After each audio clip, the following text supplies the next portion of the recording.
Assalamualaikum warahmatullahi wabarakatuh. Perkenalkan, nama saya Natasha Nadia dari Prodi Akuntansi.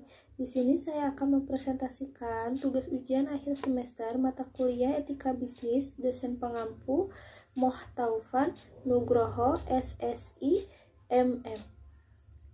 Materi yang akan saya sampaikan yaitu mengenai etika bisnis.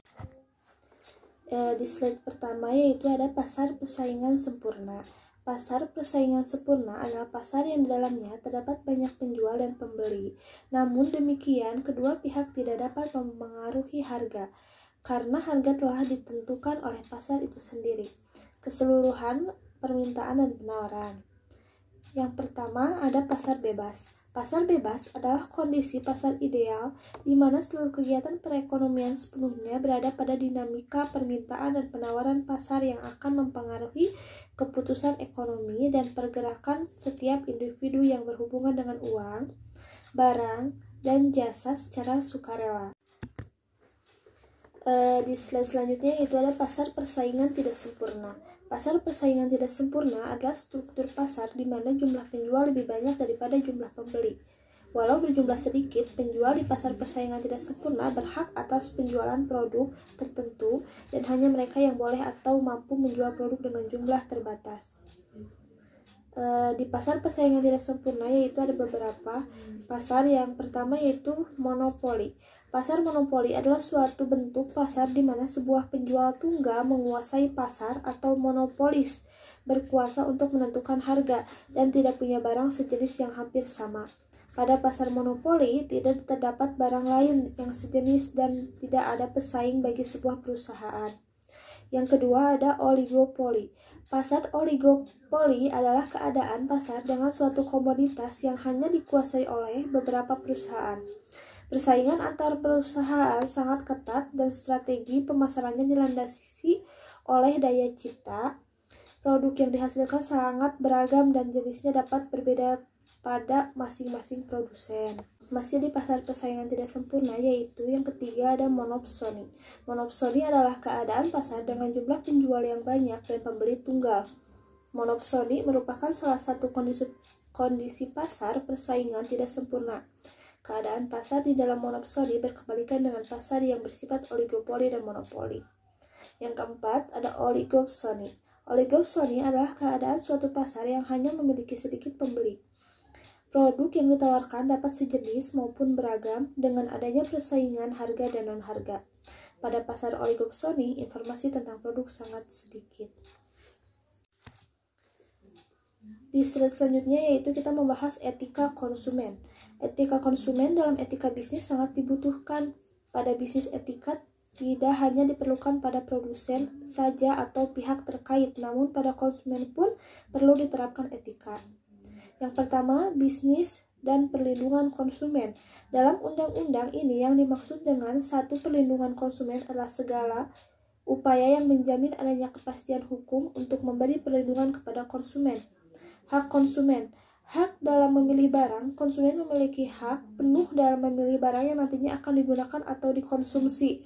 Hak mendapat kompensasi ganti rugi, hak mendapat barang dan atau jasa yang sesuai, hak menerima kebenaran atas segala informasi pasti, hak pelayanan tanpa tindak diskriminasi. Kita masih membahas tentang etika bisnis. Yang kedua itu ada hubungan produsen dan konsumen. Produsen atau disebut RTP memproduksi barang untuk dikonsumsi oleh konsumen. RTK dan membayar uang faktor produksi yang telah diserahkan dari konsumen. Konsumen menyerahkan faktor produksi yang diserahkan kepada produksi dan membeli barang yang telah diproduksi dari RTP untuk dikonsumsi. Oke, di slide selanjutnya yaitu ada kasus-kasus etika konsumen. Di sini saya ambil dua contoh. Yang pertama ada Kuku Bima dengan Extra Joss. Kuku Bima Energi memiliki slogan Kuku Bima Energi Rosso, yang artinya memiliki banyak rasa dalam setiap pilihan minuman tersebut, yakni original, anggur, jambu, jeruk, kopi, dan teh. Sedangkan dalam iklan Extra Joss hanya menampilkan satu rasa, yakni rasa original. Dan Extra Joss membuat slogan, "Laki kok minum yang rasa-rasa?" Secara tidak langsung, ini merupakan bisnis yang tidak beretika, membuat sindiran-sindiran yang ingin menarik minat konsumen atau melakukan promosi seperti itu. Yang kedua, ada PT Megarsari atau HIT. Produknya adalah HIT.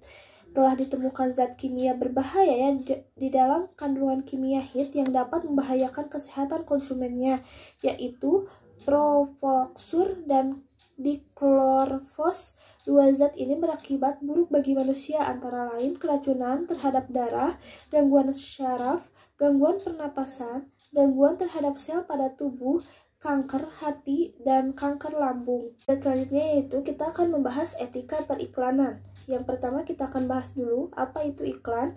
Iklan adalah cara untuk mempromosikan produk, brand, atau layanan kepada audiens untuk mendorong ketertarikan, pelibatan, dan penjualan. Iklan dapat dibuat dalam berbagai bentuk, dari media cetak hingga video interaktif, dan telah berevolusi menjadi fitur penting untuk marketplace aplikasi. Selanjutnya kita akan membahas apa sih itu fungsi iklan. Fungsi iklan adalah yaitu memberikan informasi terkait produk atau jasa sehingga bisa membangun citra mereka yang diiklankan. Dengan iklan, maka orang bisa terus mengingat produk yang diiklankan. Biasanya iklan ini ditujukan untuk merek yang memang sudah terkenal. Selanjutnya kita akan membahas jenis-jenis iklan. Jenis iklan terbagi berdasarkan isinya, berdasarkan media, dan serta tujuannya. Jadi jenis-jenis iklan ini terbagi menjadi 3, yaitu berdasarkan isinya, berdasarkan media, serta berdasarkan tujuan.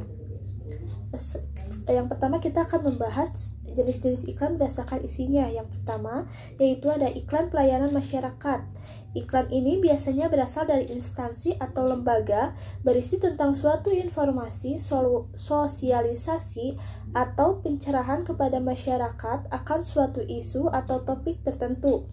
Contoh, iklan pemilu, iklan keluarga berencana, dan lain sebagainya. Selanjutnya yang kedua, iklan pengumuman atau pemberitahuan. Iklan ini bertujuan untuk menarik masyarakat tertentu saja. Isinya tentang pemberitahuan sesuatu seperti event, iklan berita duka, dan lain-lain. Yang ketiga ada iklan permintaan. Iklan permintaan sering dianggap sebagai iklan lowongan kerja. Hal tersebut karena iklan ini berisi tentang pihak yang mengiklankan untuk menawarkan dan mengajak masyarakat yang ingin bekerja dengan pihak pengiklan. Yang keempat atau yang terakhir ada iklan penawaran atau niaga. Iklan yang biasa dijumpai adalah iklan penawaran atau niaga. Iklan ini berisi tentang tawaran akan barang dan jasa kepada masyarakat luas. Contohnya iklan makanan, minuman, pakaian, barang elektronik, dan lain-lain. Selanjutnya jenis iklan berdasarkan medianya adalah yang pertama iklan media cetak. Iklan cetak adalah iklan yang dibuat dengan cara dicetak. Biasanya iklan cetak yang kerap ditemui di koran, selembaran, majalah, baliho, poster, stiker, dan lain sebagainya. Dalam iklan cetak terdapat ketentuan dalam membuat berdasarkan di mana iklan tersebut akan dipasang. Yang kedua ada iklan elektronik. Iklan ini menggunakan media elektronik dalam menyampaikan dan tampilan iklannya. Iklan elektronik banyak sekali ditemui, antara lain iklan televisi, radio, iklan dan TV dan film, dan iklan dalam media sosial. Kemudian yang terakhir ada jenis iklan berdasarkan tujuannya, yaitu yang pertama ada iklan komersial atau bisnis. Iklan komersial ini dipasang dengan tujuan untuk mendapat keuntungan ekonomi karena iklan utamanya adalah untuk meningkatkan penjualan. Yang kedua ada iklan non-komersial. Iklan non-komersial tidak menitikberatkan pada keuntungan material atau ekonomi. Iklan non-komersial justru bertujuan untuk mendapatkan keuntungan sosial, yaitu agar masyarakat mendapatkan tambahan wawasan, kesadaran diri, dan merubah perilaku serta sikap masyarakat terhadap masalah yang ditampilkan pada iklan tersebut. Di slide selanjutnya yaitu ada kasus-kasus etika periklanan. Yang pertama ada pompa air Shimizu. Iklan yang melanggar etika dan memperoleh teguran dari KPI adalah iklan pompa air Shimizu. Iklan ini dinilai tidak pantas ditayangkan karena menggunakan model wanita berpakaian minim dan mengandung lelucon vulgar. Jelas, KPI menyayangkan iklan ini karena kerap kali tampil saat prime time dan ditonton oleh anak-anak. Yang kedua yaitu ada iklan Amil. Iklan rokok baru ditayangkan di televisi pada pukul 21.30 ke atas, namun perusahaan rokok juga terbiasa membuat billboard iklan yang dipasang di jalan-jalan besar yang banyak dilalui kendaraan. Salah satu iklan rokok yang mendapat protes dari masyarakat adalah iklan Amil versi mula-mula malu-malu, lama-lama mau. Selanjutnya yaitu ada iklan New Era. Sempat tayang di tahun 2015, iklan sepatu boots dari New Era ini justru membuat sejumlah stasiun TV mendapat peringatan dari KPI. Pasalnya, iklan ini menampilkan model wanita dengan pakaian minim dan goyangan erotis. Yang terakhir yaitu ada cat Avian. Dalam iklan cat tembok Avian, itu ya diperlihatkan ada adegan yang kontroversial ketika pemeran wanitanya mengibaskan rok sehingga mengakibatkan bagian tubuh yang seharusnya tidak diperlihatkan ke publik menjadi terlihat. Di slide selanjutnya yaitu ada daftar pustaka. Mungkin itu saja pemaparan materi dari saya. Mohon maaf jika ada salah kata atau pemaparan materi yang kurang jelas. Mohon dimaafkan. Wabillahi taufiq wal hidayah. Wassalamualaikum warahmatullahi wabarakatuh.